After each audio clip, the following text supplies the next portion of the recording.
If your For You page has been anything like mine, you've been seeing these garlicky, buttery, cream cheese filled bagels from Calic Bagels in LA. So let me show you how to make it at home. I'm using plain bagels from my favorite local bagel shop, but I actually recommend using dinner rolls or something softer for the bread, which I'll explain later. First, make 6 slits into the bagel by cutting it 3 times. I like to cut once, slightly turn an inch, cut, and then cut in the middle of those 2 cuts. Make sure you don't cut all the way down because you want the slices to be connected together. Then start filling in between each cut with your softened cream cheese. I'm using whipped cream cheese that I slightly sweetened with some honey and put into a piping bag. Now I said I recommend using dinner rolls for this recipe because Calic Bagel actually uses a softer dough for their filled bagels, which makes sense because regular bagels are stiff and hard to pipe in between. So I would recommend baking some dinner rolls and using that fresh bread, or just buying some dinner rolls from the grocery store instead of bagels if you want a softer bread. But if you don't have time to make fresh bread, store-bought bagels will still taste amazing. It'll just be a little more dense. I actually found this out while watching like a little behind the scenes that someone posted of Calic Bagels.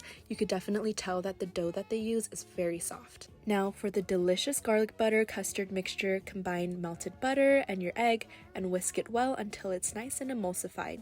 Then stream in your milk and add in the minced garlic, sugar, garlic powder, onion powder, and dried parsley. Whisk it all together and then you have your delicious butter mixture that we will be dunking all the bagels in. Take your bagel and dunk each of them into the creamy custard, making sure to drip off any excess before transferring them to a parchment-lined baking sheet. It's times like this where I just want to work at a bakery and do this all day because it's just so therapeutic. I ended up scooping the rest of the garlic on top of the bagels and sprinkled some extra dried parsley on top. Now our bagels are ready to pop into the oven at 400 degrees Fahrenheit for about 10 to 12 minutes.